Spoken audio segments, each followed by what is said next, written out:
ایک مثال ہے، یہ جو میں نے شعر پڑھا ہے نا، یہ بیٹھ کے کلابیں ملاتے رہتے ہیں شاعر، سارے شاعر باولے نہیں ہوتے، ذہن میں رکھیں. ایک شاعر اپنی محبوبہ کے بارے میں کہہ رہے ہیں کہ پتہ نہیں کیا ڈرامہ ہے، سمجھ میں نہیں آ رہا سمجھ میں آ ہی نہیں رہی ہے. تو کہہ رہے خوابوں کی طرح تھا نہ خیالوں کی طرح تھا وہ شخص، ریاضی کے جیسے ریاضی کے پیچیدہ سوال ہوتے ہیں نا، اس قسم کی چیز ہے بھائی. وہ بیلنس بھی ڈال دیا ہے بھائی ٹھیک ہے، سارے خرچے بھی پورے کر دیے. تو الجھا ہوا ایسا کہ کبھی کھل نہیں پایا، ایسا الجھا ہوا کہ آپ کھول ہی نہیں سکتے اس کو. سلجھا ہوا ایسا کہ مثالوں کی طرح تھا، لیکن سمجھ میں آ رہا ہے کہ بھائی یہی ہے میرے لیے صحیح ہے. جب جان چھڑانے کی بات کرو تو ایسا سلجھا ہوا کہ بھائی اس میں کیا خرابی ہے. پھر آخر میں کہتا ہے شطرنج کی الجھی ہوئی چالوں کی طرح تھا. سمجھ میں آ رہی ہے بات؟ نہیں آ رہی تو یہ زیادہ اچھا ہے. اس قسم کی باتیں سمجھ میں آئیں تو خطرناک ہے، نہ سمجھ میں آئے تو زیادہ اچھا ہے.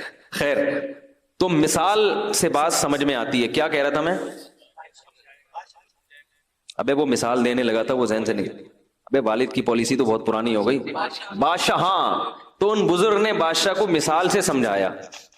وہ بادشاہ بزرگ سے کہہ رہا تھا نا کہ بھائی کی کون سی چیز ہے، تو ان بزرگ نے بادشاہ سے کہا کہ بادشاہ سلامت، ایک مثال ہے، اور مثال اکثر فرضی ہوتی ہیں.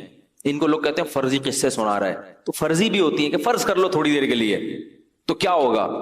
تو انہوں نے کہا کہ بزرگ نے کہ فرض کرو بادشاہ سلامت آپ کو پیاس لگ رہی ہے، ایک پیالہ پانی آپ کے پاس رکھا ہوا ہے، لیکن آپ کو ایک بیماری لگ گئی کہ وہ پانی جب آپ پیتے ہیں تو الٹی ہو کے نکل آتا ہے. وہ پانی الٹی ہو کے، اب پوری ایڑی چوٹی کا زور لگا لیا مگر وہ پانی حلق میں گھسنے کے لیے تیار نہیں، ایسی بیماری لگ گئی. تو بادشاہ سلامت آپ کیا کرو گے؟ بادشاہ نے کہا علاج کروں گا بھائی، الٹیاں رکیں. وہ کون سی گولی آج کل آ رہی ہے الٹیوں کی مشہور، وہ گرینیٹ کچھ اس طرح، گریوینیٹ کھاؤں گا. اس زمانے میں جو بھی گریوینیٹ ٹائپ کی چیز ہوتی تھی، بھائی الٹی روکنے کے لیے گریوینیٹ کھاؤں گا، یہ کھاؤں گا، وہ. اس نے کہا سب کچھ کر کے دیکھ لیا مگر فائدہ نہیں ہو رہا. بزرگ نے کہا پھر ایک حکیم آتا ہے آپ کے پاس، تو وہ حکیم کہتا ہے کہ میں آپ کا علاج گارنٹی کے ساتھ کروں گا، لیکن شرط یہ کہ مجھے اپنی آدھی سلطنت دے دو، اس کے بغیر میں آپ کا علاج نہیں کروں گا، چاہے میری گردن اڑا دو. اور علاج شرطی ہے، اگر علاج نہیں ہوا تو میری گردن اڑا دینا. بادشاہوں کا کام تو پہلے یہی ہوتا تھا، یہ ہو گیا تو گردن اڑا دو، نہیں تو سمجھ رہے ہیں. تو بادشاہ نے کہا بھائی اگر اس قسم کا حکیم آئے گا اور مجھ سے آدھی سلطنت مانگے گا، تو بزرگ نے کہا اپنی آدھی سلطنت دے دو گے؟ بادشاہ نے کہا دینی پڑے گی بھائی، کیونکہ اس سلطنت کا میں کیا کروں گا کہ پانی حلق میں، بولو نا یار، اتر ہی نہیں رہا. کیا کرنا ہے اسی سلطنت، مر جائیں گے ویسے پیاس سے، اور تڑپ تڑپ کے مریں گے. اس نے کہا چلو جی، آپ نے آدھی سلطنت اس کو دی اور اس نے کوئی ایسی دوا کھلائی، اب وہ پیالہ آپ کے حلق میں اتر گیا. اب اگلا پروسیس کیا ہے؟ پیشاب بن کے نکل جائے. اب وہ وہاں رک گیا، پیشاب بند ہو گیا، اب وہ پانی پیشاب بن کے نکلتا نہیں. اب کیا کرو گے؟ بادشاہ نے کہا بھائی علاج کریں گے. کیا خیال ہے؟ پتھری بتری ہے کیا چکر ہے بھائی؟ تو کہا علاج کر کر کے تھک گئے مگر وہ پیشاب نہیں نکل رہا، تو کیا کرو گے؟ وہی حکیم آیا اور کہنے لگا کہ آدھی بقیہ بھی دو گے تو کیا کروں گا؟ دوا کھلاؤں گا اور یہ پیشاب نکل جائے گا. بادشاہ نے کہا بھائی کیا کرتا، پیشاب سے تو مر جائے گا نا تکلیف سے انسان، یہ عذاب سے مرنے سے بہتر ہے کہ غریب ہو کے زندہ رہ لے آدمی. بادشاہ نے کہا اپنی آدھی سلطنت بھی اس کو دے دوں گا. بزرگ نے کہا یہ ہے تیری سلطنت کی اوقات، ایک پیالہ پانی اور ایک پیالہ پیشاب، اس کے برابر ہے تیری سلطنت. میرا رب مجھے روزانہ درجنوں گلاس پانی پلاتا ہے فری میں، اور پیشاب بنا کے نکال دیتا ہے فری میں. میرے رب نے مجھے جو نعمتیں دی ہیں وہ تیری سلطنت سے کئی گنا زیادہ قیمتی ہیں، لہذا میں تیری سلطنت پہ رال ٹپکا کے اپنے رب کو ناراض نہیں کر سکتا. کاش یہ بات ہماری سمجھ میں آ جائے، کاش سمجھ میں آ جائے. ہر آدمی رو رہا ہے، ہائے یہ ہو گیا، ہائے غربت، ہائے مہنگائی، ہائے یہ ہو گیا، ہائے یہ ہو گیا. ہم نے پریشانیاں دیکھی نہیں ہیں. سمجھ میں آ رہی ہے بات؟ اس لیے ہمیں ہری ہری سوپ، جب پیٹ بھرا ہوا ہوتا ہے نا تو پھر بہت زیادہ مزے کی سوچتی ہے انسان کو. آج غربت مسئلہ نہیں ہے دنیا کا، یاد رکھو. ہیں غریب وہ بہت تھوڑے ہیں، اور وہ بہت بڑے بڑے غریب بھی موجود ہیں، لیکن جو میجورٹی ہے ان کا مسئلہ غربت نہیں ہے، ان کا مسئلہ ناشکری ہے. اور اس ناشکری کا کوئی علاج نہیں ہے. جتنا بھی کھا لوگے, جتنا اچھا پہن لوگے, مگر پھر بھی منہ کیا رہے گا؟ قرآن نے مثال دی ہے نا, ان تحملہ یلہث او تترکہ یلہث. اللہ نے کتے کی مثال دی ہے کہ اس کے سامنے بوٹی ڈالو تو بھی زبان اس کی لٹکی ہوئی ہے, پیٹ بھرا ہوا ہو تو بھی زبان لٹکی رہے گی, اور پیٹ خالی ہو تو بھی زبان لٹکی رہے گی اس کی. یہ حال ہو گیا ہے. دیکھتے نہیں اپنے حکمرانوں سے سبق نہیں لیتے؟ 5 ارب ڈالر قرضہ واپس کروایا جا رہا ہے. باتیں ہو رہی ہے واللہ عالم ہے یا نہیں, لیکن اگر یہ سچ ہے تو یہ کم ہے. 5 ارب ڈالر یعنی سوچنے میں آتا ہی نہیں ہے کہ کتنا ہوگا. ارے 1 ارب پتہ ہے کتنا ہوتا ہے؟ یعنی شروع کرو تو 100,000 سے 1 لاکھ, 100 لاکھ سے 1 کروڑ, 100 کروڑ سے 1 ارب, پھر اس کو ڈالر سے ضرب دے دو, پھر وہ کتنے؟ 100 ڈالر, 100 ارب ڈالر. میرے بھائی ہم اور آپ تصور. لیکن ایسے لوگ بھی چاہتے ہیں کہ ہم دوبارہ آئیں اور مزید پیسہ. یعنی یہ وہ لوگ ہیں کہ اگر یہ 5-5 ہزار کے نوٹ کو چائے میں ڈبو کے کھانا شروع کر دیں, خود نوٹ کھانا شروع کر دیں, ان کی زندگیاں ختم ہو جائیں گی مگر وہ نوٹ ختم نہیں ہوں گے. کتنی بڑی عبرت ہے اس واقعے میں کہ اصل مسئلہ دولت نہیں ہے, ہوس ہے. جس میں ہوس ختم ہو جائے تو اس کو یہ بہت لگے گا جو نعمتیں ہم کھا رہے ہیں. یہ جو اولاد روکنے کی بات کرتے ہیں نا, ہوس کے مریض ہیں. یہ چاہتے ہیں ہم کروڑ پتی ہو جائیں, ہمیں ایک ڈھیلا بھی اپنی اولاد پہ خرچ نہ کرنا پڑے. اور جس کو سمجھ میں آ گیا کہ رازق اللہ ہے اور جو رزق ہمیں مل رہا ہے بہت ہے, وہ میرے بھائی درجن بچوں پر بھی پریشان. بولو بھائی, نہیں ہوگا. وہ نہیں ہوگا پریشان, وہ اس پہ بھی خوش ہوگا. تو یہ جو ہماری باتیں ہیں نا, یہ جب سمجھ میں آئیں گی جب دنیا کو کیا سمجھیں گے؟ مسافر خانہ, اور اللہ کی نعمتوں کی قدر کریں گے. یہ دماغ میں بٹھا لیں کہ ہم میں سے ہر شخص کو اللہ نے بہت سے بھی زیادہ دیا ہے. اللہ میرے شیخ کی مغفرت فرمائے, آخر عمر میں بیمار ہو گئے تھے, 78 سال کی عمر میں بہت شدید بیمار ہو گئے. ایسے بیمار ہو گئے کہ بس لگ رہا تھا کہ اب ان کی موت واقع ہو جائے گی.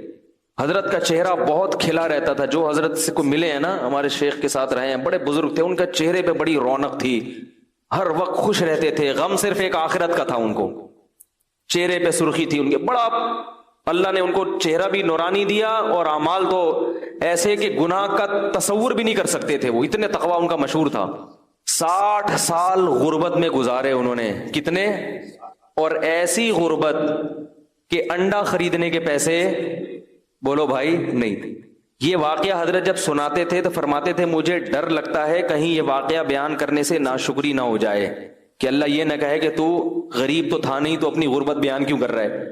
فرماتے تھے اس لیے بیان کر رہا ہوں تاکہ آپ لوگوں کو عبرت ہو کہ میں 2 وقت کی جو روٹی ملتی تھی دال کے ساتھ, اس کو اللہ کی بہت بڑی نعمت سمجھتا تھا. ذاتی گھر کا تو تصور بھی نہیں کر سکتے تھے وہ. ان کی اہلیہ بیمار ہوئیں, ڈاکٹر کے پاس لے گئے. ڈاکٹر نے کہا ان کو پھل فروٹ کی ضرورت ہے, کیا کھلاؤ؟ بولو بھائی, پھل فروٹ. حضرت فرماتے ہیں میری جیب میں پھلوں کے پیسے نہیں تھے. سمجھ میں آ رہی ہے بات؟ پھلوں کے پیسے, اگر ہم میں سے کسی جیب میں پھل کے پیسے نہ ہو پھر لوگ اس کو تانا دیں گے جب تیرے پاس اتنے پیسے شادی کیوں کی تو نے, اور بچہ پیدا ہونا تو پھر اور ہی عجیب بات ہے. بھائی نکاح تو کرنا ہے چاہے پیسے ہوں یا نہ ہو. ایسی عورت سے کرو جو آپ کے ساتھ کمپرومائز کرے, ایسی نہیں مل رہی پھر صبر کرو. اولاد بھی ہوگی, سب کس پہ توکل کرنا ہے؟ یہ تو اللہ کا حکم ہے. فرماتے ہیں انڈے بیچنے والا آتا تھا محلے میں, تو ایک دن ہمارے گھر آیا, دروازہ بجایا کہ آپ کتنے انڈے لیں گے روز؟ ٹھیک ہے. حضرت فرمایا میں نے کہا کہ ہمارے ہاں انتظام ہے. گول مول بات کی, یہ نہیں کہا کہ میرے پاس تو پیسہ ہی نہیں ہے, تو اپنی غربت کیوں کسی کے سامنے ظاہر کریں. فرمایا میں اپنے آپ کو اس وقت سیٹھ سمجھتا تھا. کیا سمجھتا تھا؟ سیٹھ. فرمایا تھوڑا سا عام آبادی سے ہٹ کے رہتا تھا میں, یہ دکھانے کے لیے کہ میں کیا ہوں, میں غریبوں میں ٹھیک ہے, غریبوں میں نہیں رہوں گا میں. حالانکہ کہتے ہیں سب سے زیادہ غریب میں ہی تھا محلے میں. اتنے خوش. تو بیگم کو سیب کھلانے کے پیسے نہیں تھے.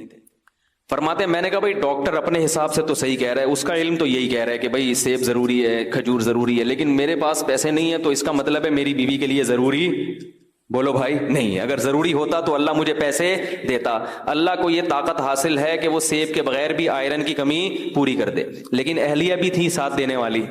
کوئی اور ہوتی گریبان پکڑتی, جب تیرے پاس پیسے نہیں تھے تو رشتہ لینے آیا کیوں تھا؟ جب تیرے پاس سیب کے پیسے نہیں تھے ہیں, انہوں نے بھی توکل کیا, بھائی میرے میاں کا جو کچھ ہے وہ مجھ سے چھپاتے. ہاں, جو کنجوس آدمی ہے نا, جو بیوی کو ترسا ترسا کے کھلا رہا ہے اور ادھر پیسے جمع کر رہا ہے, اس کا گریبان پکڑنا چاہیے. سمجھ میں آ رہی ہے؟ اس کو تو کوٹنا بھی چاہیے, کیونکہ ایسے بھی کنجوس دنیا میں ہیں, خود باہر برگر بھی کھا رہے ہیں اور مزے اڑا رہے ہیں, اور بیوی کو چائے میں ڈبو کے پاپے کھلا رہے ہیں, کہہ رہے ہیں نبی کی بیویوں نے بھی اس پہ کیا کیا تھا, گزارا. اللہ پہ توکل کرو, اللہ بہت بڑا ہے. اس کو طبیعت سے کیا کرنا چاہیے, کوٹنا چاہیے. میں اس کی بات کر رہا ہوں جو کوشش بھی کرتا ہو پھر بھی رزق کے دروازے نہ کھلتے ہوں, وہ تو اللہ کی طرف سے ہے نا, وہ تو اللہ کی طرف سے. تو حضرت اپنی اہلیہ کی بہت تعریف کرتے تھے, فرماتے اللہ نے مجھے ایسی بیوی دی ہے کہ مجھے جنت کی حور بھی اس کے مقابلے میں پسند نہیں آئے گی. ایسے صاف کہتے تھے, کہہ رہے اللہ نے مجھے ایسی بیوی دی ہے. کیسا انہوں نے حضرت کے ساتھ کیا کیا, کمپرومائز کیا. حضرت فرماتے ہیں ہمارے تو پیسے ہی نہیں تھے, صبح ایک روٹی کھاتے تھے اور شام کو ایک روٹی دال کے ساتھ. کہا ایک دن ہمارے گھر میں مہمان آئے تو کہنے لگے یار جب بھی آپ کے گھر آؤ دال ہی پکی ہوتی ہے. ٹھیک ہے نا.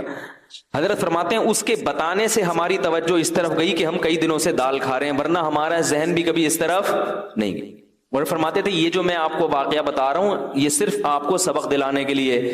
فرماتے ہیں اس حالت میں یہ نہیں سمجھتا تھا میں غریب ہوں, اور اب بھی یہ نہیں سمجھتا تھا کہ میں غریب تھا, کیونکہ اللہ نے مجھے 2 وقت کی روٹی دی عزت کے ساتھ, رات کو سر چھپانے کے لیے جگہ دی, اور ایک ایسی بیوی دے دی جو میرے ساتھ اس معاملے میں خوش ہے. تو فرمایا کہ بس اللہ نے پوری دنیا کی دولت سمیٹ کے مجھے دے دی. میں یہ سمجھتا تھا, خوش تھے.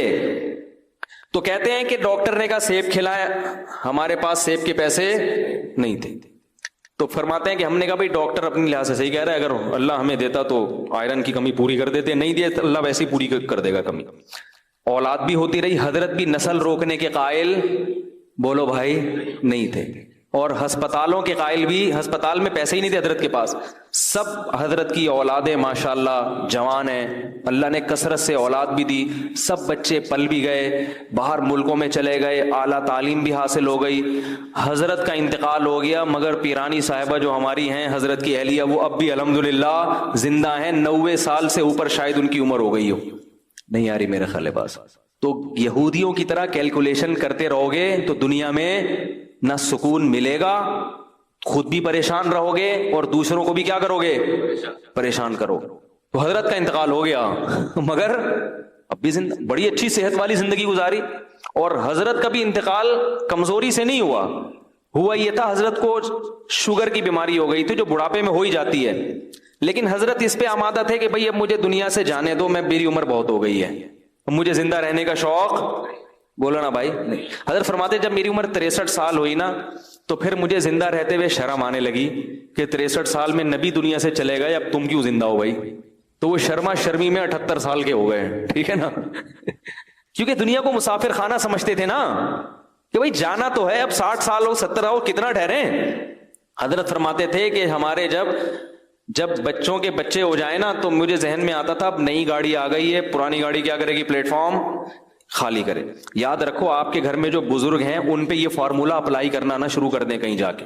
کہ آج ہم نے سنا ہے کہ 63 سال کے بعد انسان کو شرم آنی چاہیے, آپ تو 70 کے ہو گئے. یہ مطلب ہرگز نہیں ہے. ان کو یہ کہو کہ اللہ کرے آپ 100 سال جیئیں. یہ ہم اپنے لیے بتا رہے ہیں, دوسرے کے بارے میں یہی کرنا ہے کہ اللہ ان کو, ہم لوگ نہیں کہتے تھے حضرت آپ 63 کے ہو گئے تو آپ کو جانا چاہیے, ہم یہ کہتے تھے آپ 100 سال سے پہلے بولو بھائی نہ جائے, بلکہ ہماری عمر بھی آپ کو لگ جائے. وہ ان کے اپنا ذوق یہ ہے, جو چاہنے والے ہوتے ہیں نا وہ کبھی بھی نہیں چاہتا کہ ہمارا جو جس سے ہم محبت کرتے ہیں وہ دنیا سے جائے. اس کی محبت کا تقاضا ہے کہ وہ کہے کہ آپ زندہ رہیں, آپ کی عمر ابھی اتنی نہیں ہوئی جانے والی. ہم حضرت سے کہتے تھے لوگ 100 سال میں جاتے ہیں, آپ 78 میں ایسی باتیں کر رہے ہیں, 63 میں ایسی باتیں کر رہے ہیں. تو جس کو محبت ہوتی ہے نا وہ اسی حساب سے سوچتا ہے. ایک شخص نے حضرت کو خط لکھا کہ حضرت مجھے ڈر ہے اگر آپ مر گئے تو میرا کیا ہوگا. حضرت فرمایا یہ کیوں نہیں سوچ رہے اگر میں مر گیا تو میرا کیا ہوگا.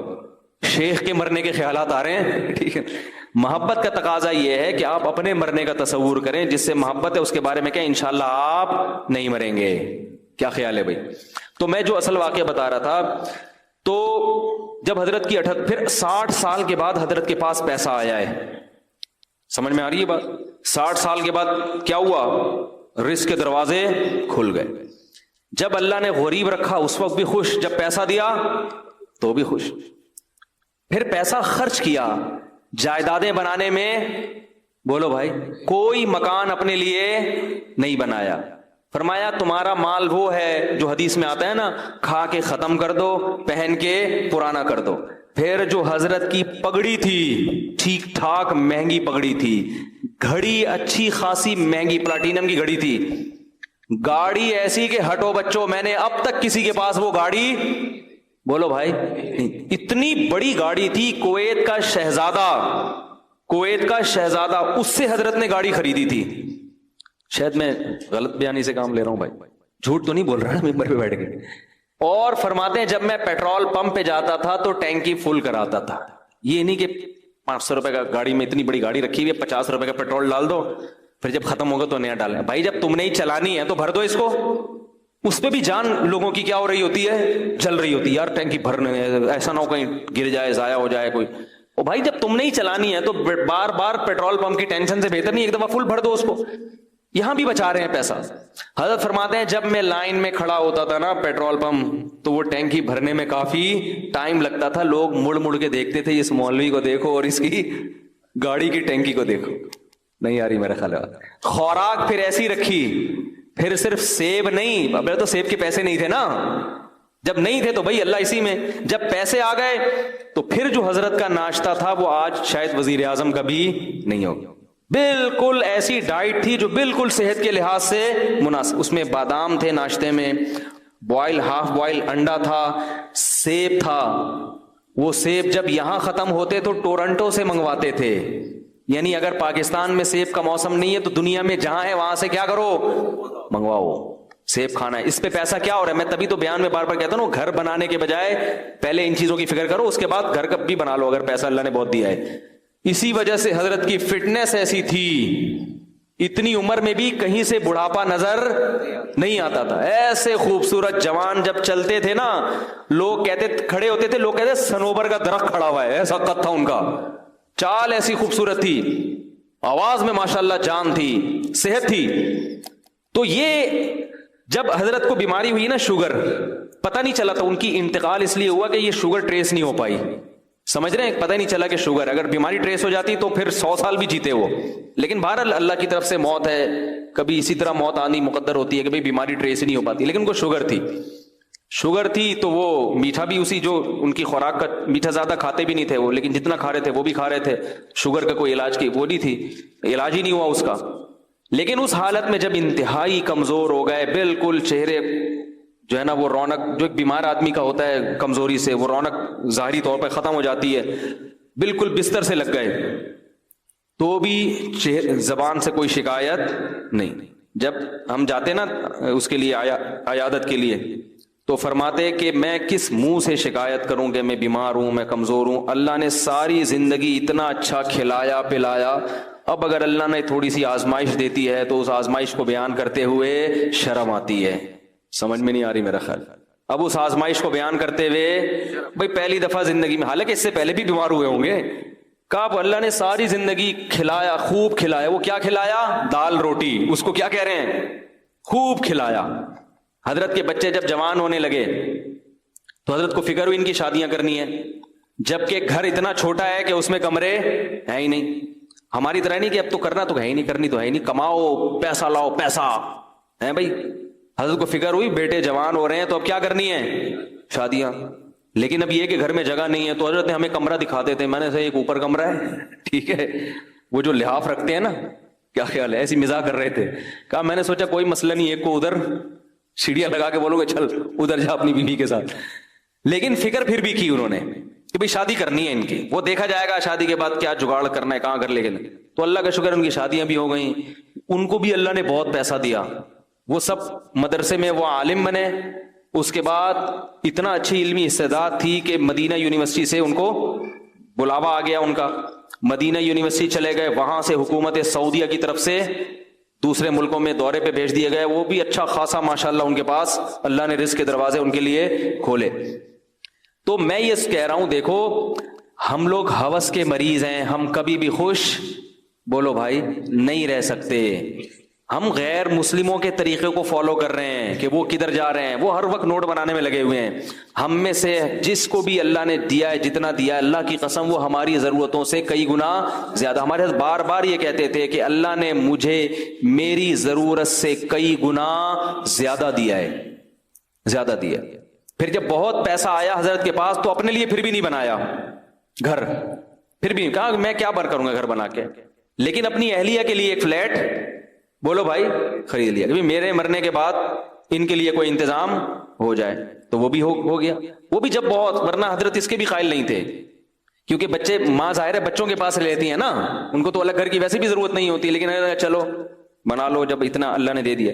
باقی کیا کرتے تھے, اپنے جو صبح کا ناشتہ ہے بادام منڈا اور یہ سب, ایک دن ہم گئے تو ٹکا کھا رہے تھے, ٹھیک ہے نا, اچھی خوراک کھاتے تھے. تو جب شہد استعمال کرتے تھے, دودھ پیتے تھے, چائے کے قریب بھی نہیں پٹکتے تھے, کبھی بھی چائے نہیں. پان تو زہر تھا, حضرت کے سامنے کوئی پان کھا کے دکھا دے بس اس کی خیر نہیں ہے, کیونکہ انتہائی صفائی پسند تھے. ایسی صفائی اگر میں قسم اٹھا کے بولوں میں نے زندگی میں کسی میں نہیں دیکھی تو میں قسم میں جھوٹا نہیں ہوں گا. اتنی صفائی تھی, اتنی صفائی کہ انتہا ہے جس کی.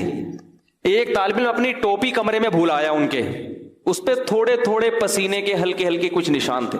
حضرت اس ٹوپی کو نا یوں کر کے لے کر آیا, ادھر رکھ کے, کہا مجھے چکر آ رہے ہیں اس کی بدبو سے, حالانکہ اس میں کچھ بھی نہیں, لیکن ناممکن تھا, ایسی صفائی تھی. سلیقہ ایسا تھا کہ چپل آپ ٹیڑھے میڑے نہیں رکھ سکتے تھے. ہم مدرسے میں جب چپل رکھ کے آتے تھے نا, بالکل فوجیوں کی طرح سیدھے چپل, ٹیڑھے میڑے ہو گئے تو خیر نہیں ہے. پھر ان کی خانقاہ میں جب بیٹھنے کا ٹائم آتا تھا تو حضرت کی تو چپل ترتیب سے رکھے ہوتے تھے. ایسا نہیں ہے کہ جہاں اتارو کوئی چپل ادھر جا رہی ہے ادھر جا رہی ہے, اس کا تصور نہیں تھا. گاڑی جب اپنی پارک کرتے تھے ایسی تمیز سے پارک کرتے تھے, اس کے جو ٹائر ہیں پہیے بھی کیا ہوتے تھے, بالکل سیدھے, ٹیڑھے میڑے نہیں ہوتے تھے. ہر چیز میں سلیقہ. کوئی بائک اگر گلی میں کھڑی کر دے ذرا سی ٹیڑھی میڑھی اس کو ڈانٹ پڑتی تھی. ایسا سلیقہ, ایسی تمیز, اتنی صفائی, انتہائی درجے کی صفائی تھی. تو میرے بھائی ہمارا سب سے بڑا مسئلہ کیا ہے, ہوس. ہمارا مسئلہ غربت نہیں ہے. ہم میں سے ہر شخص کو اللہ اس کی ضرورت سے کروڑہ گنا زائد ہے. اتنا جب حضرت کو آئے نا, پھر بھی حضرت کہتے ہیں مسافر خانہ ہے, نکلنا ہے یہاں سے, جانا ہے یہاں سے. کسی نے حضرت کو فون کر کے پوچھا کہ آپ سعودیہ عمرہ کرنے گئے تھے, ابھی آپ کہاں ہیں؟ تو حضرت فرمایا میں ناظم آباد کے مسافر خانے میں بیٹھا ہوا ہوں. پھر اس نے 3 دن بعد فون کیا کہ حضرت آپ کہاں ہیں ابھی؟ انہوں نے کہا ناظم آباد کے مسافر خانے میں. اس نے کہا 3 دن ناظم آباد میں جب آپ کا ذاتی گھر موجود ہے تو 3 دن سے آپ مسافر خانے میں کیوں ہیں؟ حضرت نے فرمایا ذاتی گھر کسی کا نہیں ہوتا, جو گھر اللہ نے دنیا میں دیا ہے وہ کیا ہے, مسافر خانہ ہے. تھوڑے دنوں میں یہاں سے جانا ہے, اور واقعی تھوڑے دنوں میں وہاں سے چلے گئے.